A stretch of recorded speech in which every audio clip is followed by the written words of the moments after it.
Hello दोस्तों, welcome to DS classes. आज हम पढ़ेंगे हमारा फर्स्ट यूनिट जिसका नाम है सेल।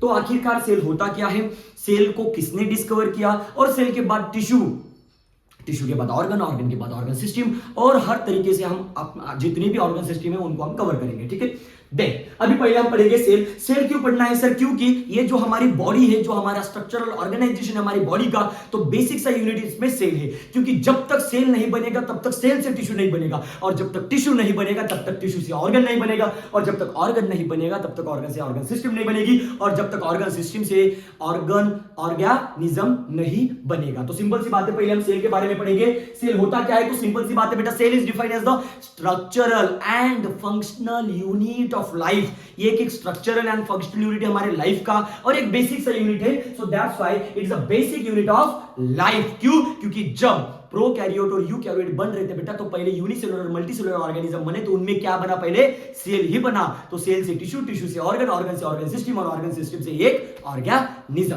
चल अब इसको डिस्कवर किसने किया? तो डिस्कवर करने वाला फर्स्ट साइंटिस्ट है बेटा, को किसने डिस्कवर किया? रॉबर्ट हुक ने first discover the cell in a cork. अब कॉर्क होता क्या है? तो कॉर्क जो होता है, एक प्लांट का एक सेक्शन लिया उन्होंने क्या किया? फर्स्ट डेड सेल को, डेड सेल, तो सिंपल सी बात है, फर्स्ट डेड सेल किसने डिस्कवर किया? रॉबर्ट हुक ने डिस्कवर किया। उसके बाद कौन है? हमारे एंटोन वैन ल्यूनुक है। तो एंटोन वैन ल्यूनुक ने क्या किया बेटा? फर्स्ट डिस्कवर किया, फर्स्ट ऑब्जर्व किया किसको? लिविंग सेल को या फिर लाइव सेल को। ठीक है, so discover the first living cell in the 1674। और रॉबर्ट हुक ने क्या किया? कॉर्क में कब किया था? 1665 में डिस्कवर किया था डेड सेल को। और फर्स्ट लिविंग सेल को किसने डिस्कवर किया? हमारे एंटोन वॉन ल्यूनुक ने किया। First observe live cell observe in the first living cell in the 1674। Okay, simple सी बात है, first dead cell Robert Hooke ने किया, किसमें? कॉर्क में किया। कब किया? 1665 में। और फिर बाद में कौन है? हमारे एंटोन वॉन ल्यूक ने किया। उन्होंने क्या किया? अरे रॉबर्ट भैया आपने तो जो सेल डिस्कवर किया है वो तो डेड वाला है, हमें तो लिविंग वाला चाहिए। तो उन्होंने फर्स्टली डिस्कवर कर दिया कौन सा सेल? Living cell. कब किया बेटा? 1674 में ऑब्जर्व किया लिविंग सेल को। ठीक है, उसके बाद हम थोड़ा सेल थ्योरी के बारे में पढ़ेंगे, थोड़ा एक्सटेंड कर देंगे सेल थ्योरी को। तो फर्स्टली सेल थ्योरी में फर्स्ट साइंटिस्ट जो आते हैं हमारे मैथ्यू श्लेडन आते हैं, थियोडर शॉन आते हैं, और रुडोल्फ विर्चो आते हैं। मैथ्यू श्लेडन ने क्या किया था? all cells are made of, all animals are made of cell। किसने कहा? मैथ्यू श्लेडन ने क्या किया? जितने भी एनिमल होते हैं ये किससे बने हुए होते हैं? हमारे सेल से बने हुए थे। और थियोडर शॉन ने क्या किया उस टाइम पे? उन्होंने भी यही कहा बेटा, all plants are made of cells. Simple सी बात है। अब हमको सभी को मालूम है कि प्लांट में भी तो सेल होते हैं, एनिमल में भी सेल होते हैं। तो उस टाइम पे हमारे मैथ्यू श्लेडन भैया और थियोडर शॉन भैया ने क्या किया? मैथ्यू श्लेडन भैया ने क्या कहा कि जितने भी एनिमल्स होते हैं ये एक सेल से बने हुए होते हैं, और थियोडर शॉन ने क्या कहा? जितने भी प्लांट्स है हमारे पूरे अर्थ पर वो किससे बने हुए हैं? हमारे सेल से बने हुए। ठीक है, उसके बाद है हमारे रुडोल्फ विर्चो। इन्होंने क्या थोड़ा एक्सटेंड कर दिया। इन्होंने क्या किया? उनके लैंग्वेज में क्या कहा? ओमनिस ए सेलुलाई,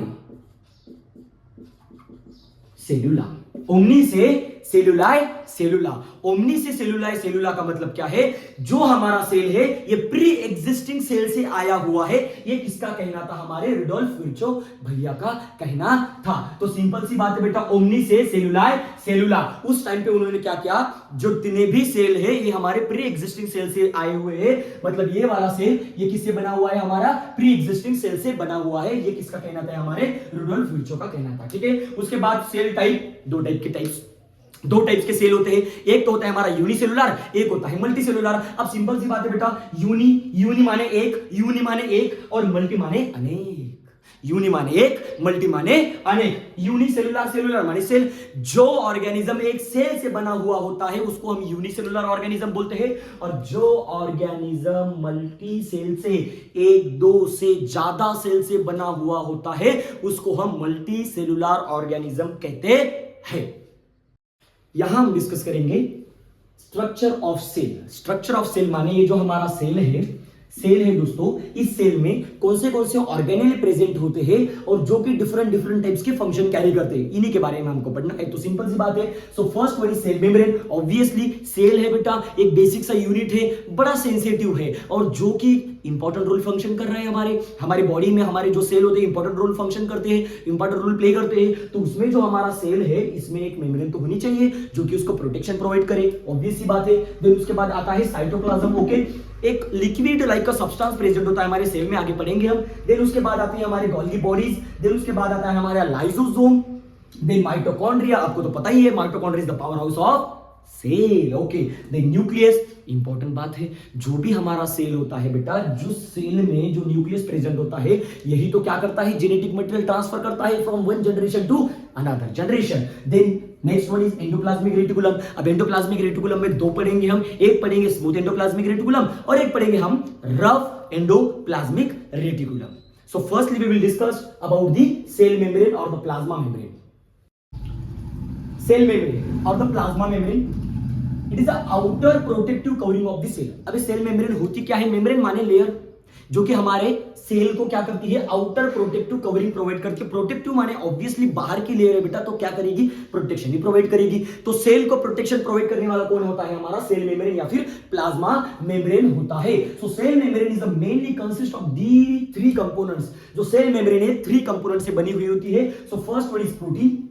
प्रोटीन कितना परसेंट? 55% प्रोटीन से बना हुआ होता है हमारा cell membrane. Then lipid is 40% and last one is our carbohydrate, approximately 5% carbohydrate से हमारा जो सेल मेम्ब्रेन होता है वो बना हुआ होता है। ये हो गया हमारा सेल मेम्ब्रेन के बारे में, ठीक है। Then next one is cytoplasm. अब साइटो माने सेल, प्लाज्म माने liquid like substances, the fluid present inside the cell. जो फ्लूइड हमारे इनसाइड माने अंदर सेल के अंदर जो हमारा फ्लूइड प्रेजेंट होता है, वाटर लाइक सब्सटेंस प्रेजेंट होता है, उसी को हम क्या बोलेंगे? साइटोप्लाज्म बोलेंगे। So the fluid present inside the cell from 80% of water. और आपको पता है दोस्तों, ये जो वाटर होता है हमारे सेल में, जितने भी सेल है हमारे बॉडी के, प्लांट के, उन सभी में 80% साइटोप्लाज्म प्रेजेंट होता है। 80% साइटोप्लाज्म प्रेजेंट होता है। Can you imagine? अब जो हमारे देखो साइटोप्लाज्म में अभी भी आपको बताना चाहूं, सेंटर में न्यूक्लियस होता है, न्यूक्लियस के बाहर और सेल के अंदर। देखो सेल मेम्ब्रेन के अंदर और न्यूक्लियस के बाहर जो फ्लूइड, जो वाटर लाइक सब्सटेंस प्रेजेंट होता है, उसी को हम साइटोप्लाज्म बोलते हैं। और वो जो साइटोप्लाज्म है 80% प्रेजेंट होता है। और ऑब्वियस सी बात है, अब 80% साइटोप्लाज्म प्रेजेंट है, तो उसमें जो ऑर्गेनेल होंगे वो क्या करेंगे? वहां पे फ्लोट करेंगे। वहां पे क्या करेंगे वो? अब अगर मैं समंदर में नाव छोड़ दूं तो नाव डूब थोड़ी ना जाएगी, नाव तैरेगी ना। ओके, तो बेसिकली वैसे ही हमारे जो 80% वाटर में, जो हमारे साइटोप्लाज्म में जो हमारे ऑर्गेनेल है, बाकी के माइटोकॉन्ड्रिया हो गया, गोल्गी बॉडीज हो गया, एंडोप्लाज्मिक रेटिकुलम हो गया, लाइसोसोम हो गया, ये सभी क्या करते हैं? वहां पे फ्लोट करते हैं। क्या करते हैं बच्चों? फ्लोट करते हैं। So this is all about our cell membrane and cytoplasm.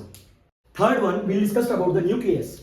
It is the largest cell organelle. ये अगर पूछा जाए सेल स्ट्रक्चर में सबसे बड़ा ऑर्गेनेल कौन सा है, तो हमारा न्यूक्लियस होता है। So it is also called as the controller of cell.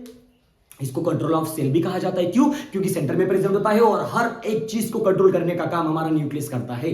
Then it consist of the nuclear membrane. उसको सेपरेट उसकी न्यूक्लियर मेम्ब्रेन होती है। ये हमारा सेल है, हमारा न्यूक्लियस, और उसको खुद को क्या होती है? एक न्यूक्लियर मेम्ब्रेन होती है। It is first discovered by the Robert brown. अगर पूछा जाए, ये भी पूछा जाता है एमसीक्यू, अगर पूछा जाए फर्स्ट न्यूक्लियस को किसने डिस्कवर किया था, तो Robert Brown is the first scientist that can be discovered to our nucleus. Then function of nucleus, थोड़ा न्यूक्लियस के फंक्शन के बारे में भी पढ़ लेते हैं। It store genetic material. Obviously बहुत बड़ा लार्जेस्ट सेल है, लार्जेस्ट ऑर्गेनेल है, तो ये क्या करता है? बेसिकली स्टोर करता है किसको? जेनेटिक मटेरियल्स को, ठीक है। देन उसके बाद it help in the protein synthesis. हमारे प्रोटीन के सिंथेसिस में हेल्प करता है, ऑब्वियस सी बात है। It help in the cell division. Cell division में भी इंपॉर्टेंट है, karyokinesis, cytokinesis. Then it help in the synthesis of RNA. जो प्रोटीन से आरएनए बनता है, सो बेसिकली उस प्रोसेस में भी हमारा क्या लगता है? हमको हमारा न्यूक्लियस लगता है। So these are the functions of our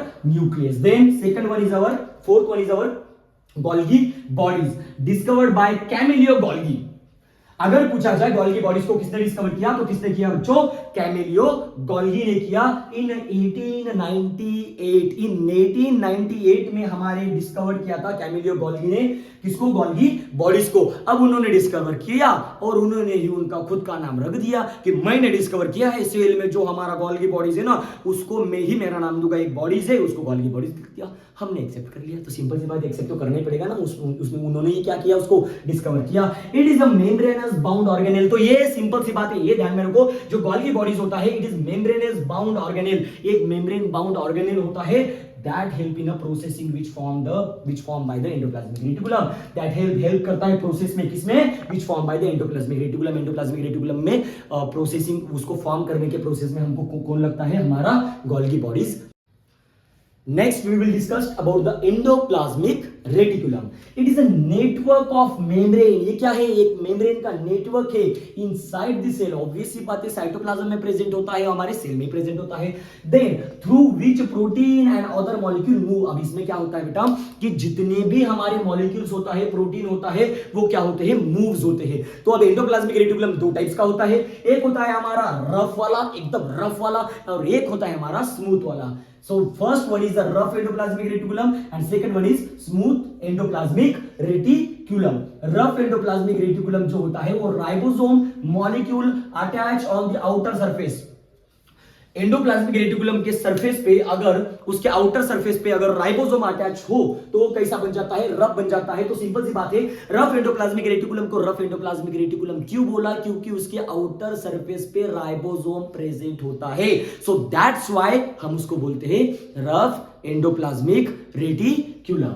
second one is it help in mainly in protein synthesis. अब इसका काम क्या होता है, राइबोसोम है, ribosome which is essential for the synthesis of the protein। Ribosome बहुत इंपॉर्टेंट रोल प्ले करता है प्रोटीन सिंथेसिस में। डीएनए आरएनए अगर आपने पढ़ा हो 11th 12th में तो आपको पता ही होगा, ठीक है। तो सिंपल सी बात है, the help in mainly protein synthesis. Protein synthesis में हेल्प करता है, कौन करता है, हमारा rough endoplasmic reticulum. Then smooth endoplasmic reticulum. अब स्मूथ एंडोप्लाज्मिक रेटिकुलम स्मूथ क्यों होगा, ऑब्वियस सी बात है, उसके आउटर सरफेस पे किसी भी प्रकार का मॉलिक्यूल, राइबोसोम का मॉलिक्यूल अटैच नहीं होगा, तो उसीलिए उसका जो स्ट्रक्चर है स्मूथ वाला है, तो उसी को हम स्मूथ एंडोप्लाज्मिक रेटिकुलम बोलते हैं। Attach on the outer surface, do not attach with on the outer surface. It help in the synthesis. Sir जैसे हमारा रफ एंडोप्लाज्मिक रेटिकुलम प्रोटीन की सिंथेसिस करता है, वैसे हमारा स्मूथ एंडोप्लाज्मिक रेटिकुलम सिंथेसिस नहीं करता। यस बच्चों, करता है। तो वो क्या करता है, नॉन प्रोटीन सिंथेसिस करता है, जैसे कि हमारा स्टेरॉइड हो गया, हार्मोन हो गया, कोलेस्ट्रॉल हो गया। आई बात समझ में। Then we will discuss about the mitochondria। आप सभी को पता है mitochondria is the power house of cell. Mitochondria को किसने डिस्कवर किया, अल्बर्ट वॉन कॉलिकर ने किया इन 1857 में। Then it is the power house of cell. सभी को पता है माइटोकॉन्ड्रिया क्या होता है, पावर हाउस ऑफ सेल होता है, जो कि एटीपी प्रोडक्शन करता है, produce ATP by oxidation of protein. Protein का ऑक्सीडेशन करके कार्बोहाइड्रेट का, लिपिड का, ग्लूकोज का, इन सभी का ऑक्सीडेशन करके वो क्या प्रोड्यूस करता है, एटीपी। और उसी एटीपी को हम क्या करते हैं, यूज करती है एडिनोसाइन ट्राइफॉस्फेट। उसी एटीपी को हम एज अ एनर्जी प्रोड्यूस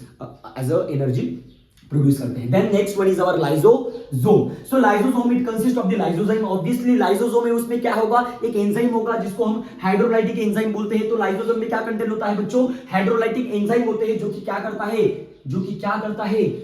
करता है, जितने भी फॉरेन बॉडीज है, पार्टिकल्स है, उनको क्या करता है, किल करने का काम करता है। So that's why it is also called as the suicidal bag of cell। इसीलिए लाइसोसोम को suicidal bag of the cell भी कहा जाता है। It destroy foreign bodies। जितने भी बैक्टीरिया है, वायरस है, फंगस है, जो भी हमारे बॉडी में एंटर करते हैं, उन फॉरेन बॉडीज को किल करने का काम, उनको मारने का काम कौन करता है, हमारे हाइड्रोलाइटिक एंजाइम मतलब लाइसोसोम का होता है। देन लास्ट है हमारा राइबोसोम।